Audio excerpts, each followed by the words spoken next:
Good morning students, I am Rohtas Singh, your English teacher. Dear students, in this video we will read the poem An Elementary School Classroom in Islam.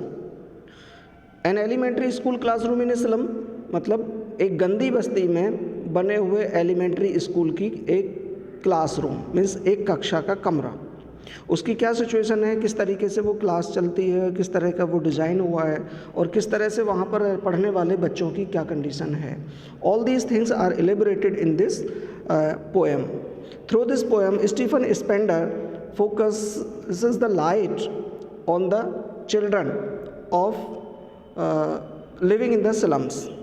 Dear students, before we go ahead with the explanation of this poem line to line and sentence wise, I read before you read. There is a heading before you read. उससे पहले कि आप कुछ पढ़ें. Have you ever visited or seen an elementary school in a slum? क्या आप गंदी बस्ती के किसी एलिमेंट्री स्कूल, किसी प्राथमिक स्कूल में आप गए हैं या आपने कभी उसको देखा है? How does it look like, यह किस तरह से दिखता है. ठीक है, तो इसमें अब हम देखते हैं जो उसका लाइन टू लाइन और वर्ड टू वर्ड है उसको हम पढ़ेंगे. पोएम थोड़ी टिपिकल हो सकती है लेकिन फिर भी जो उसका सेंस है वो बिल्कुल क्लियर है, समझने में थोड़ी दिक्कत हो सकती है. That's why I recommend you to pay proper attention to what I am going to teach you. Okay students, let's start. Far far from gusty waves. Far far from gusty waves. Gusty waves का मतलब झोंकेदार हवाएं. झोंकेदार हवाओं का मतलब यहाँ पर है बिल्कुल खुली हवा, शुद्ध हवा से बहुत बहुत दूर. दीज चिल्ड्रंस फेसेस, इन बच्चों के चेहरे, यानी जो खुली हवा शुद्ध वायु है उससे बहुत दूर रहने वाले इन बच्चों के चेहरे.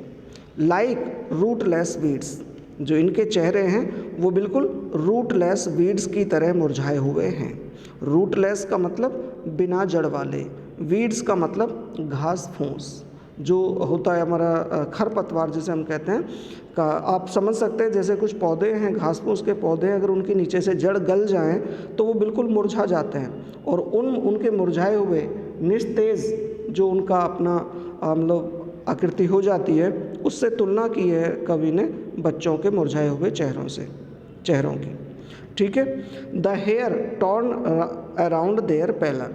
द हेयर बाल, टॉर्न माने वैसे तो टीयर की थर्ड फॉर्म होती है, टीयर मीन्स फाड़ना मीन्स टॉर्न फटे हुए, लेकिन यहाँ पर है बिखरे हुए.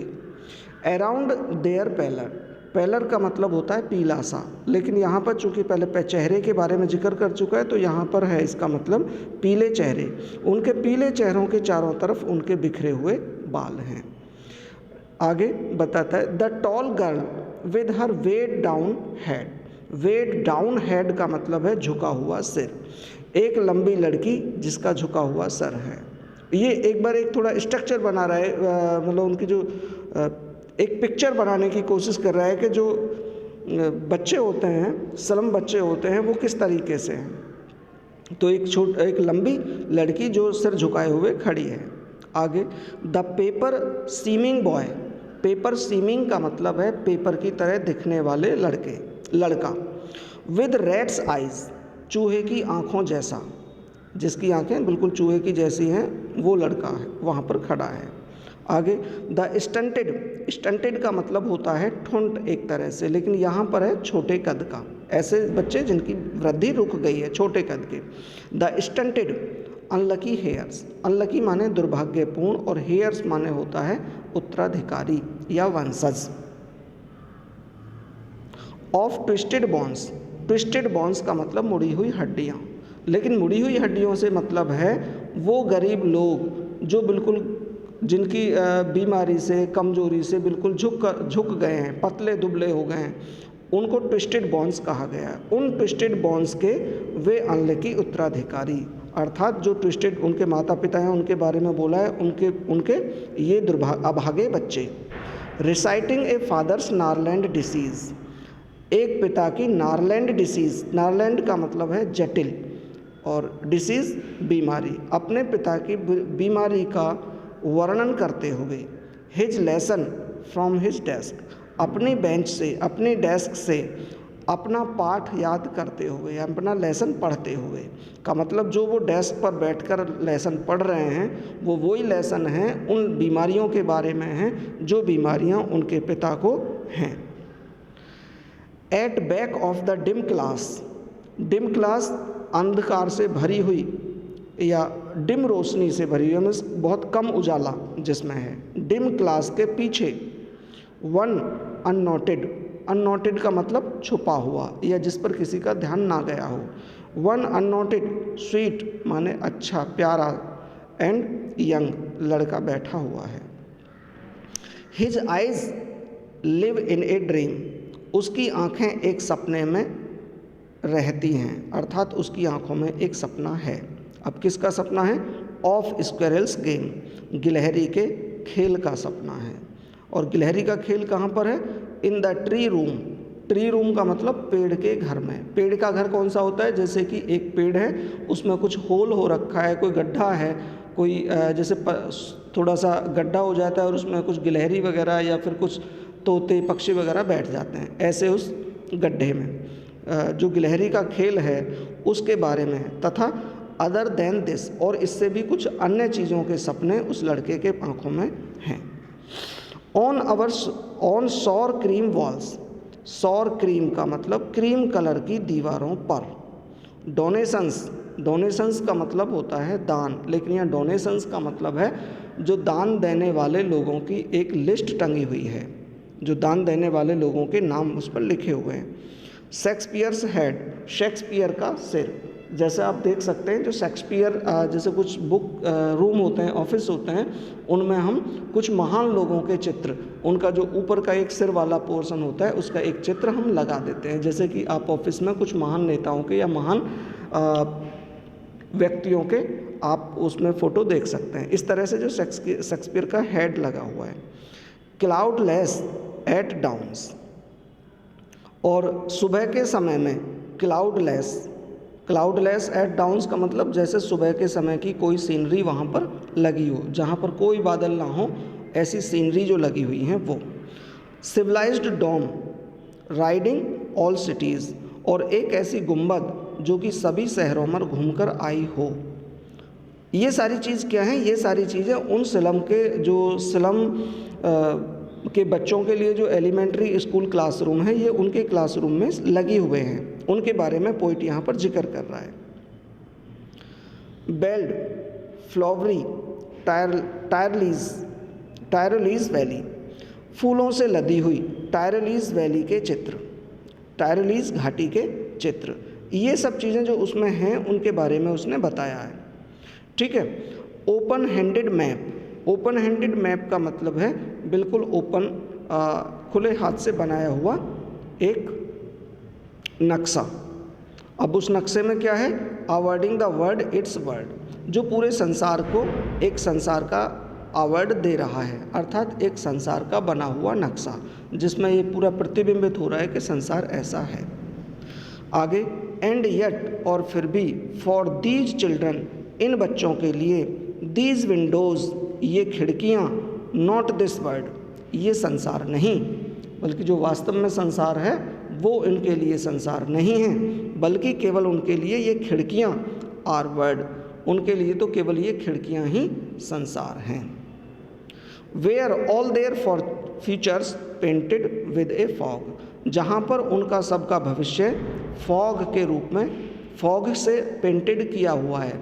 फॉग का मतलब कोहरा और कोहरे का मतलब अंधकार में, और वो कहना चाहते हैं कि उनका जो भविष्य है अंधकारमय पेंटेड किया हुआ है।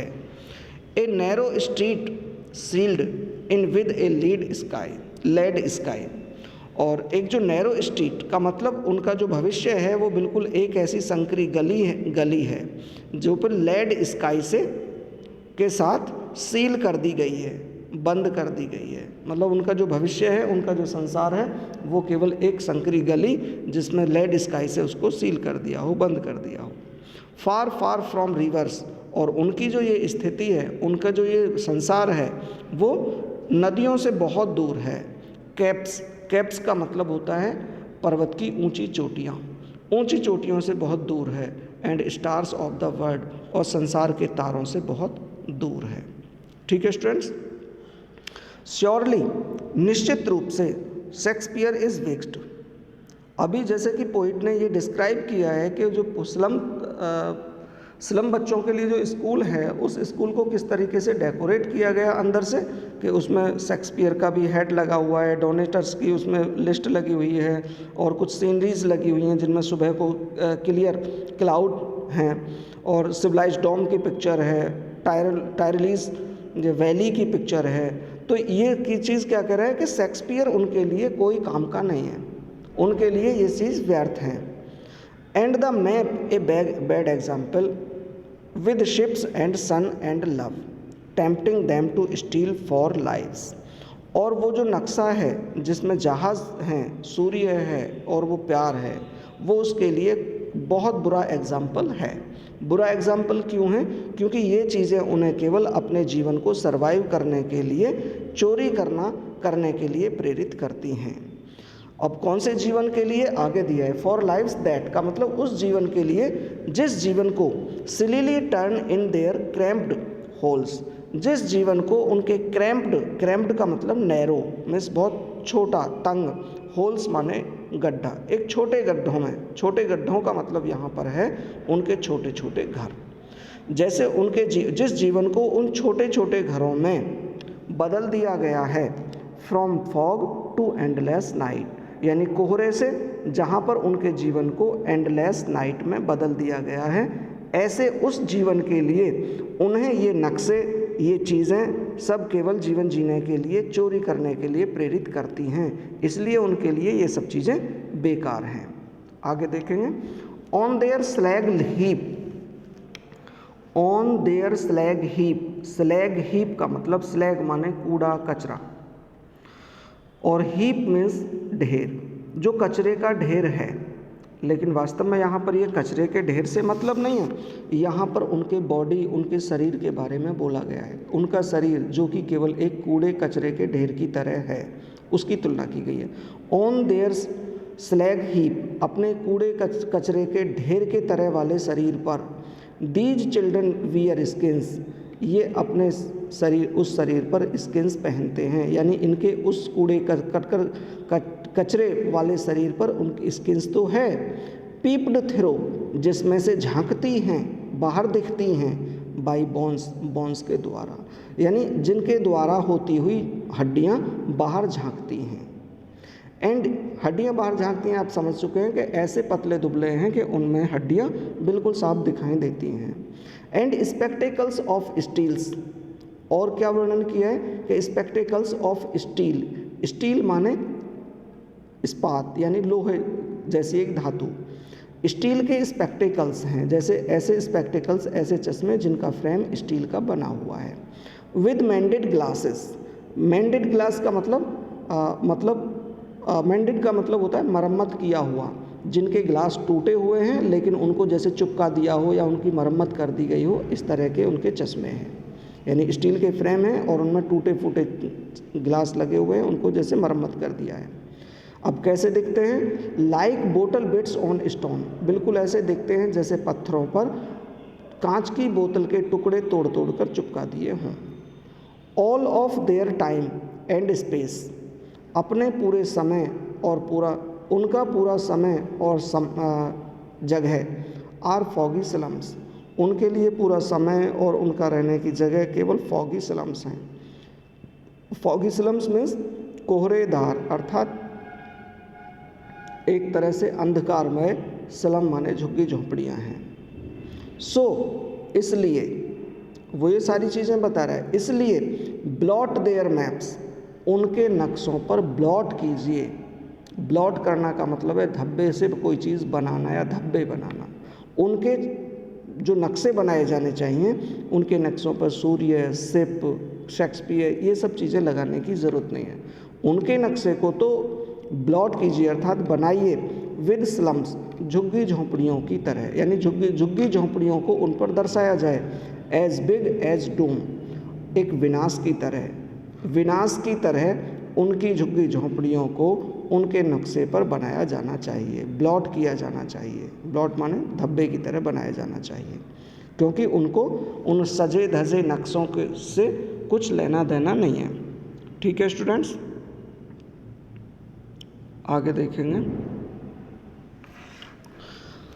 Unless governor, teacher, inspector, visitor, this map becomes their window and these windows that shut upon their lives like catacombs.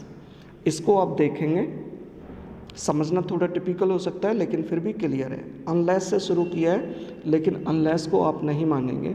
आप यहाँ पर शुरुआत करें गवर्नर, टीचर, इंस्पेक्टर, विजिटर। ये क्या है कि इसमें जो पोइट है स्टीफन स्पेंडर, वो इन लोगों को संबोधित करते हुए कहता है, क्योंकि जैसे गवर्नर है, टीचर है, इंस्पेक्टर है, विजिटर्स वहाँ पर आने वाले और लोग हैं। इन लोगों को संबोधित इसलिए करता है कि इन लोगों के पास समाज की जिम्मेदारी है। तो वो इन लोगों से संबोधित करते हुए कहता है कि गवर्नर, अध्यापकगण, इंस्पेक्टर्स और यहाँ पर आने वाले सभी आगंतुक, विजिटर्स,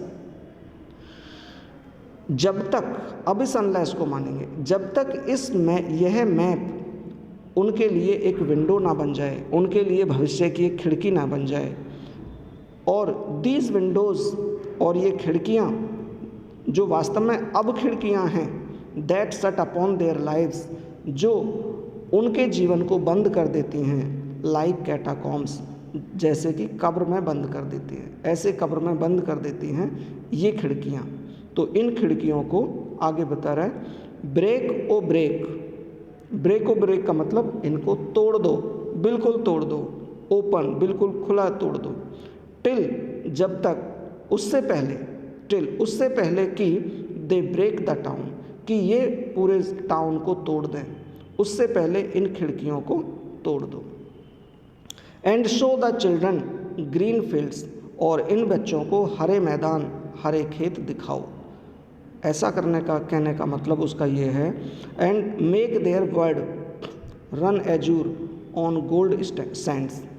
ऐसा कहने का मतलब उसका ये है कि जो बच्चों का जीवन केवल स्लम झुग्गी झोंपड़ियों में बंद होकर रह गया है, उन बच्चों को इन झोंपड़ी झुग्गियों से निकाल कर बाहर लाओ, इस हरे भरे संसार में लाओ, और उनके इस संसार को रन एजूर, आकाश की तरह नीले रंग से, गोल्ड सैंड, सुनहरे रेत पर उनका एक संसार बनाओ। Let their tongues run naked into books, let their tongues, उनकी जबान को बनने दो, रन नेक्ड इनटू बुक्स, किताबों में, का मतलब उनकी जबान को किताबों में बनने दो या दौड़ने दो का मतलब है जो किताबें हैं वो किताबें उनकी जबान में, उनकी लैंग्वेज में लिखी जानी चाहिए। The white and green leaves open, जो हरी सफ़ेद पत्तियों वाली किताबें हैं उन किताबों को उनकी खुद की लैंग्वेज में लिखी जानी चाहिए। हिस्ट्री इज़ देयर्स, क्योंकि आगे वो बोलता है कि इतिहास उन्हीं लोगों का होता है, हुज लैंग्वेज इज़ द सन, जिनकी लैंग्वेज सूर्य की तरह चमकती हुई है। अर्थात वो कहता है कि इतिहास केवल उन्हीं लोगों का होता है जिनकी भाषा जीवित होती है। Okay students, that was the explanation of this poem. Thank you very much. Have a great day.